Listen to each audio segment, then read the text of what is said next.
আমি জগন্নাথ সিং, সাবকাস্ট ভূমিজ, গোত্র United forum all আদিবাসী অর্গানাইজেশনের ডাকে আজকে যে আমাদের 8 তারিখে যে বন্ধের রিভিউ মিটিং আজকের, তো সেক্ষেত্রে আমরা উত্তর 24 পরগনার জেলা কমিটির পক্ষ থেকে আমাদের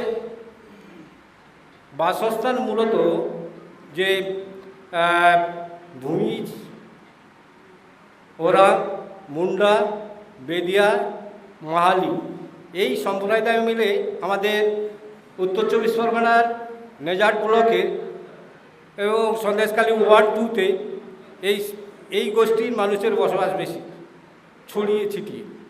কিন্তু এই অবস্থার মধ্যে থেকেও তবুও আমরা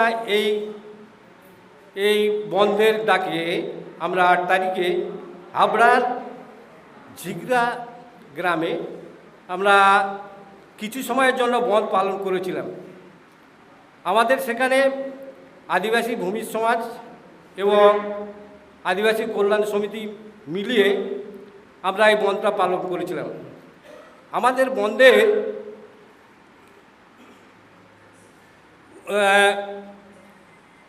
যে ফেক এসটি সার্টিফিকেটের বিরুদ্ধে যে আমাদের আন্দোলন, সেক্ষেত্রে হচ্ছে আমাদের সন্দেশখালী ওয়ার্ড 2 সেটা এবং দক্ষিণ 24 পরগনা সেটা হচ্ছে এসটি সার্টিফিকেট আর আতুরগড়।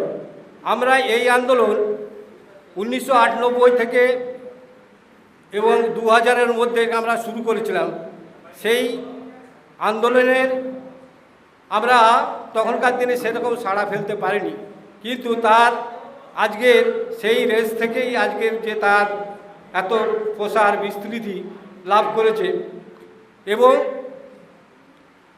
এই ফেক এসটি সার্টিফিকেটের বিনিময়ে আজকের যে সামনে পঞ্চায়েত ভোট যে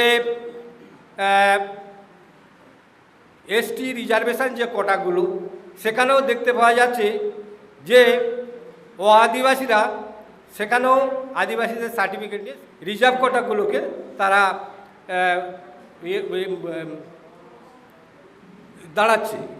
তো সেক্ষেত্রে আদিবাসীদের যে মানে রিজার্ভ সিটগুলো আদিবাসীগুলো তারাও যে সুযোগটা নিয়ে নিচ্ছে, সেক্ষেত্রে এবার আমরা না বন্ধ আমরা সর্বাত্মকভাবে আমরা সম্পূর্ণ হয়েছে, কিন্তু এই সম্পর্কে কোনো বাধা বা বিপত্তি আমাদের মধ্যে আসেনি। সেক্ষেত্রে আমরা বন্ধটা সম্পূর্ণভাবে পালন করেছি। এবারে এই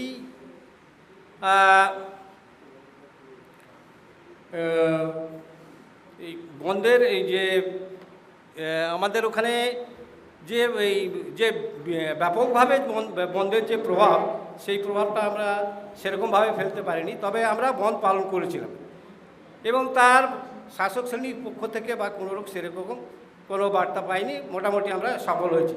তো আমাদের যাই হোক, এই ছোট সময়ের মধ্যে আমরা যে আমাদের উত্তর 24 পরগনা জেলা কমিটির নেতৃত্ব যারা ছিলেন তারা আমাদের এখানে পৌঁছাতে পারেনি বিভিন্ন কারণে, তো আমরা তাদের পক্ষ থেকে এখানে উপস্থিত হয়েছি। সেক্ষেত্রে আমার এই ক্ষুদ্র বক্তব্য এখানে রাখলাম। জোহার।